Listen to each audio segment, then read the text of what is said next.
Welcome back to the Paranorm Girl podcast. I am your host, Kristen. There's something very special about today's show. You may have noticed a distinct difference in the opening music. I hope you all love the show's new and much improved theme music as much as I do. The track was entirely created and produced by an incredible musician named Bear Klein, who took all of my nonsense ways of describing what it was that I wanted and somehow turned it into a gorgeous, spooky, dark, suspenseful song. A new sound for the show. Timing is divine, and the time was now, because today also happens to be episode 50, you guys. That's something I don't think I ever imagined I'd be saying. What a milestone. And I was sitting here the other day thinking, I've been doing this for almost a year and a half now. I'm glad to be at 50, but it had me thinking about that pace. Like, to some, that might seem, a slow burn. But then I remembered something. Back at the beginning, I didn't know how to do any of this. No clue.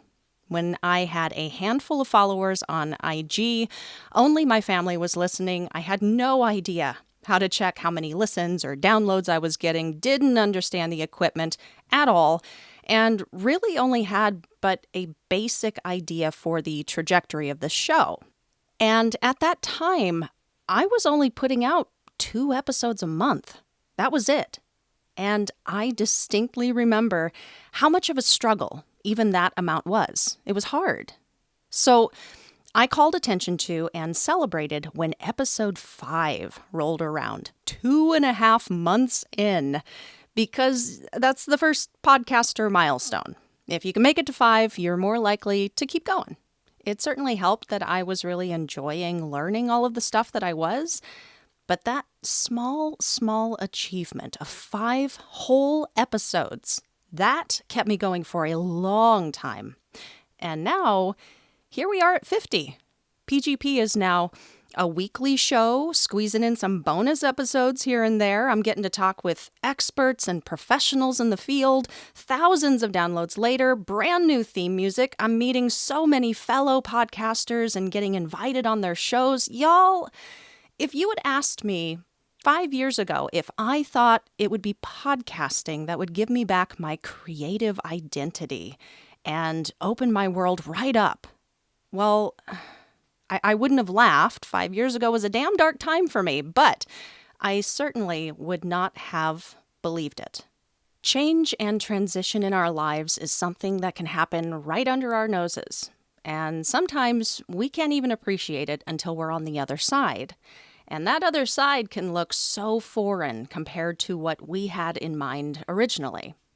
But I guess this is all just to say, I encourage you all from time to time to find a way to check in and take stock of the current journey, the milestones you have reached, what you thought were failures that ultimately led to the successes, whatever that success may ultimately have become for you.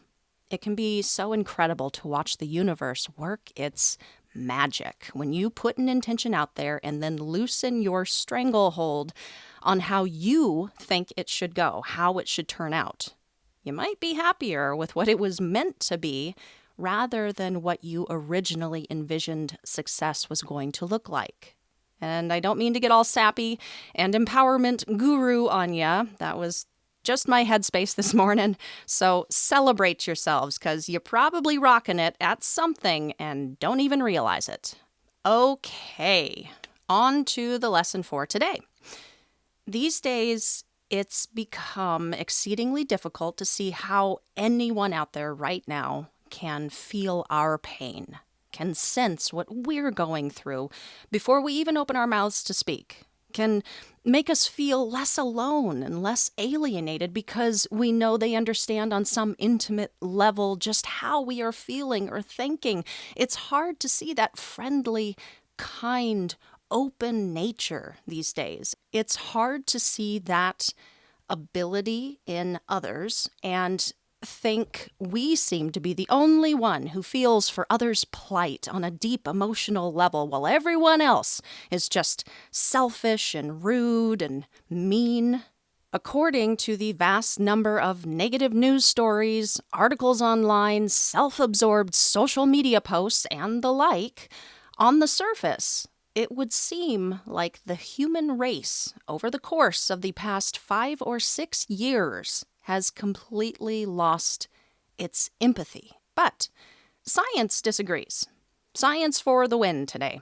You see, the capacity to empathize with another is practically universal. Now, while science is specifically referring to the physiological, psychological sense of empathy, as in our ability to recognize firsthand the actions, thoughts, and feelings of others because the sensory perception of them elicits a similar state within ourselves, a designation is made for the process that is happening within a psychic empath. My question going through this research, though, was, should there be a designation? Aren't both sides, the scientific and the psychic, talking about the same ability? And if that is true, maybe we're actually talking about a bridge between the vast divide of the logical scientific world and the world of the mystical. I don't know. Something to keep in mind as we go through it. I was speaking with a friend of the show who is an empath a few weeks ago about whether I also felt physical pain in reaction to watching someone physically hurt on YouTube videos. And you know what I'm talking about, those compilation videos of people backflipping off of something right under their face, or skateboard tricks gone awry, landing those guys on the railing, crushing any hope of ever having a family. Ooh, or have you ever seen a video of someone completely snapping their bone? Yeah. Does it make you squirm even just thinking about it? So, do you think you are an empath? Or are you just an empathetic person with mirror neurons firing off all over the place? While the pain of another is going to be a distinctly personal experience, our ability to understand that pain, even if it's never happened to us in that way, is innate for most humans and may actually be something of evolutionary value as it's important for our social relations. It may be one of those traits we have biologically within us so that we don't just let our species die out. Can you imagine if the world really was filled with nothing but folks who really couldn't see themselves in others, couldn't identify with others' sadness, glee, torture, etc., etc.?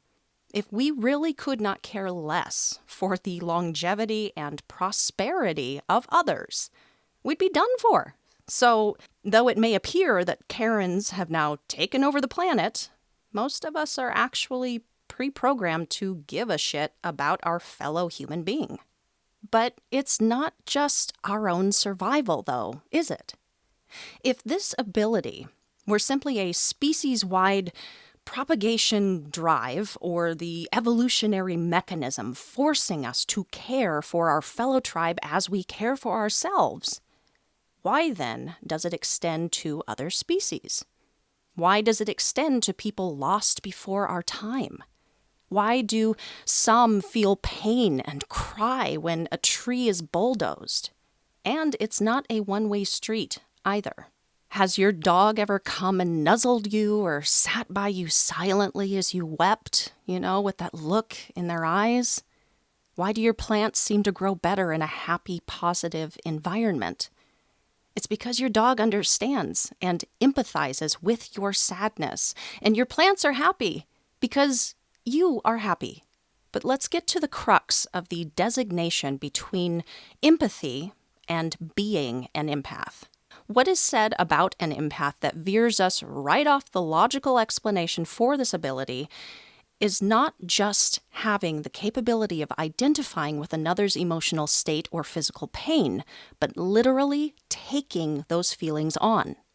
And as it is reported in empaths who may not know they are empaths, taking on those states to the point that they can no longer discern it from their own emotions or physical state.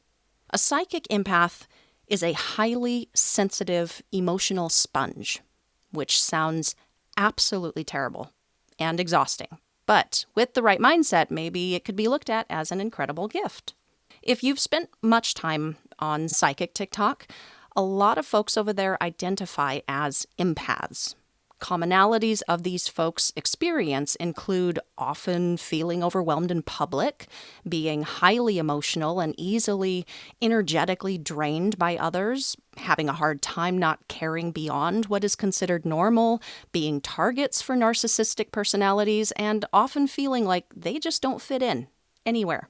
They feel alien compared to their fellow human.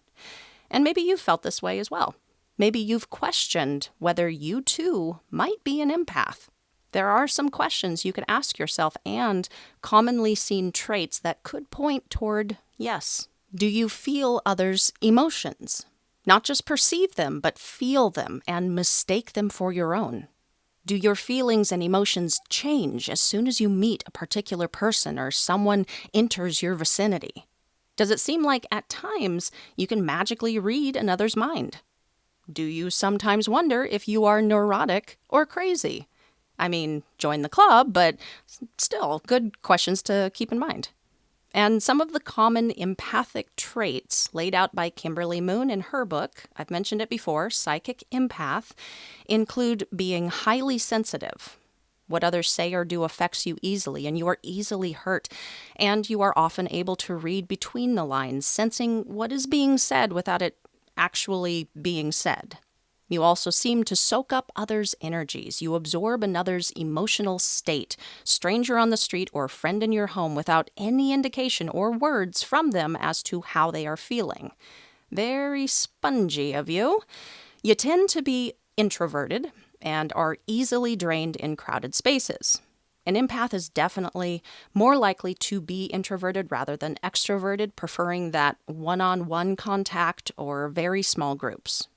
You're also highly intuitive. And this goes back to what I was talking about in the Claire's episode. Your gut feeling is going to be pronounced and an empath's best friend. You're more likely to be able to suss out situations quickly and have gut feelings about people you may have just met. You see through the bowl more easily than others, so it's actually hard to pull one over on you.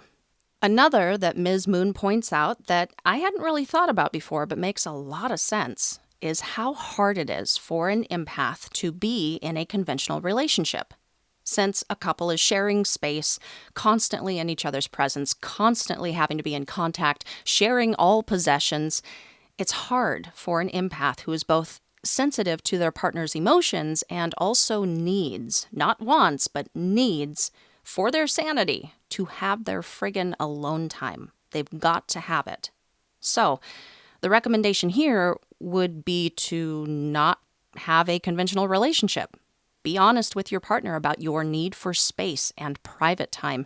If you've got the room to spare in your home, designate it as your privacy suite. And if your partner doesn't like it, well, maybe you'll get the whole house to yourself before too long. Another trait is that you take forever to process your own emotions. The regular person is probably going to have an immediate emotional reaction to a situation, usually how it works. The empathic person, on the other hand, is going to take some time to try to understand the emotion they are feeling. Sometimes the sadness of something won't register immediately as you initially will try to process the details over and over. Be aware that once your true, real emotion surfaces, it can be fierce. The psychic empath is going to feel whatever they ultimately feel to the full extent. Empaths generally are going to be more selfless people, probably because of their ability to read and pick up others' experiences. So they're going to naturally be more generous. Whether it's your time, your money, your energy, you are inclined to go the extra mile for others in need. And whether it's real hardship or the person just needs a helping hand, the empath, unlike a majority of people who may see it as an annoyance, is going to volunteer. They can't help it. Empaths also tend to be creative types whose nature tends to manifest itself both in their personal life as well as their professional pursuits. They do especially well in artistic careers. And the final trait isn't even a trait specifically. It's just a common thing seen with all empaths. People are naturally drawn to you.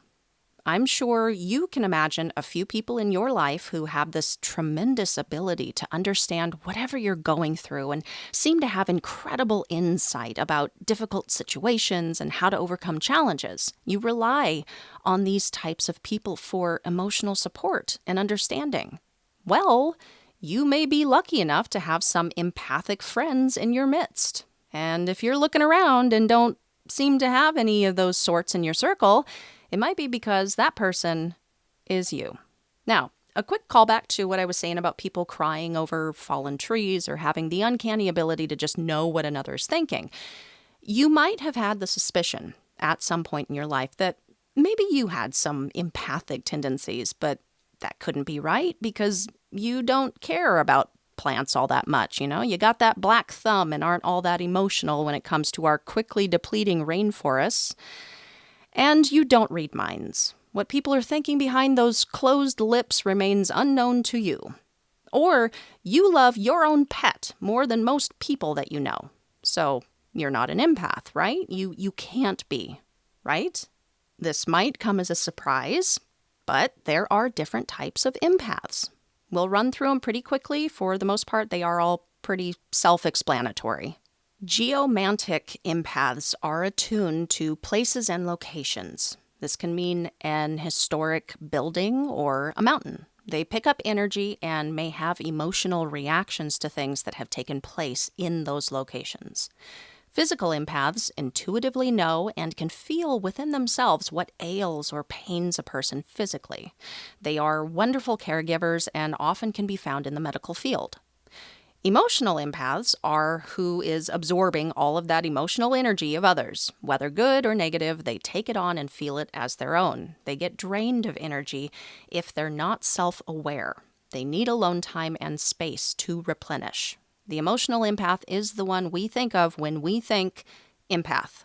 Animal empaths feel that deeper connection to the animal kingdom. They will most likely have a pet or 2 or 10 that they love more than life itself and just seem to know how animals are feeling or what they are wanting. Side note, and brief complaint here, it always confounds me when I see videos of human beings being heroic in regards to animals, like they rescue them, run into traffic for them, save them from starving on the streets, and then it never fails when some troll jumps on and asks some variation of, what about other humans? Why don't people do these things for their fellow man? That kind of comment just destroys me. Number 1, a lot of these animals are in this situation because of humanity, okay? Have some compassion for the animal who had no say and is now in need of rescue from the situation that we have most likely created. 2, animals cannot speak for themselves. Unlike people who can represent and fight for themselves, animals need the representation. How more folks don't understand that we need to be better and fight for these voiceless, sentient creatures is just, it's beyond me. And 3, it's just cruel to leave an animal in need to die or starve if you can do something about it. It's cruel. Period. And 4, one more. There are tons of people already out there doing incredible work for the sake of mankind. Recognize them for their thankless work when you see it taking place. Okay. Plant empaths. Exactly what you are thinking. Deep connection to plants. The plant evokes certain emotions when they touch them. There is communication going on with these very special people and nature. I wish I had this ability. I love plants. I love them. They just don't love me back and would rather die than remain in my presence. Precognitive empaths are highly, highly intuitive when it comes to predicting things to come. Being as sensitive as they are to the energy around them, they unconsciously receive information that manifests into a feeling, a vision, or a dream of future events. Psychometric empaths, very similar to the geomantic empath, just with objects. Objects hold emotional energy that easily arouses an emotional response to this empath when they touch them. And telepathic empaths are clued into the unexpressed thoughts of others. Not necessarily a straight-up mind reader, this ability is a form of telepathy with an emotional basis. As many folks' thoughts are often influenced by their emotions, the empath can pick up on that and gain massive insight about people and their situations without saying a word. They know too much. This was a good chunk of information. If you want to read further about it, do please check out that book I mentioned, Psychic Empath, Kimberly Moon. Who knew there were so many traits and varying degrees of empathic abilities? Coming into this, I really had just a basic idea of what it meant to be an empath, but it does go a little bit deeper than that. One thing I wanted to be sure to mention before we close it out is a correction to some of the information about the clairsenses, and this, of course, should apply to the differing types of empath as well. It was expressed to me recently and actually makes more sense to me that it has been the experience of many people who utilize these senses, that they can more so all be experienced by the same person in varying degrees. So it's not as black and white as, only certain people have certain gifts and that's the end of the story. Many practitioners will receive information via any one of their clairsenses, and any one of them can be developed over time. So thank you to Dave for that clarification. Always ready with the good info, bud. The boys over at Werewolf Radar were kind enough to have me on their show for a chat last week. It was so much fun, dudes. And a bit out of my regular wheelhouse, talking about a cryptid from my old neck of the woods. But it's good to stretch your knowledge, yes? Yes. So go take a listen. That is Werewolf Radar. They're anywhere you get your podcasts. And go learn you something about the Louisiana Wookiee, y'all. Check out the Patreon. I've got 3 tiers up right now. By joining any one of them, you help this show out tremendously. You further the mission. You make my heart sing. And you get some cool perks as a thank you. Win-win. Another thank you to Bear Klein for the new music. If y'all dig this sound and would like to hear some of his other work, possibly get you some new tune skis for your own show or project or what have you, check out the links to his pages I have included below. All for now, folks. Time for our final note. Back to mirror neurons for a second. A brain cell that reacts when a particular action is performed and when it is only observed. So this is science's way of explaining empathy. But it does stop short, because mirror neurons can't measure whether you are truly feeling another's emotion. They can't explain why you get emotional when you step on a historic battlefield where hundreds lost their lives. They don't accept that you are actually feeling someone's physical ailment inside of your own body. They don't, they can't, they won't. But I find it so interesting that this very logical, scientific process that explains empathy walks us right up to the precipice that precedes the intangible world of the psychic empath before dropping clean off. It's just unable to go there. Because though both terms are talking about the same sensitive connection we have to others, one is real and the other is witchcraft, nonsensical mumbo-jumbo. If you are an empath, you know what you're experiencing. You've put the pieces together and you know there's something different happening above and beyond our basic human capability for empathy. It's something not to be described and explained, but to be experienced. I myself have wondered if I had empathic abilities. I know for certain that I'm already very empathetic, but there have been times that it seemed more than that. I've had 2 precog dreams in my life. I already talked about one over on TikTok, but maybe this season would be a cool time to tell them both here to everyone. I've had such intense emotion, so closely mirroring another's internal state that it seemed, I had to question because they didn't seem to be my own, you know? And my connection with animals has always been strong. At times, it does feel like I am literally communicating with my own pets, but maybe I am just crazy and neurotic about my animals. Though the bridge between empathy and empath might not be clear for us now, I suspect that maybe, much like the Claires, empathic abilities might simply be the extension of the ability that is already there in all of us. The next step in our evolution, empathy plus. With everything that I've learned to this point over the course of the entire show about energy, frequency, synchronicity, mass consciousness, retrocausality, simulation theory, the possible world lying just beyond our physical perceptions, empathic ability just doesn't seem like that much of a stretch. It's gonna be subtle, though, just like any of the previous psychic abilities we've discussed. And I think it deserves some introspection and exploration if you feel like it may be an ability that rings true for you. And I hope this episode makes you think about and explore it within yourself. Because whether you discover that you are a psychic empath or a strongly empathetic person in general, I know the world could use more of it. Stay safe, keep the nightlight on, and sleep with one eye open.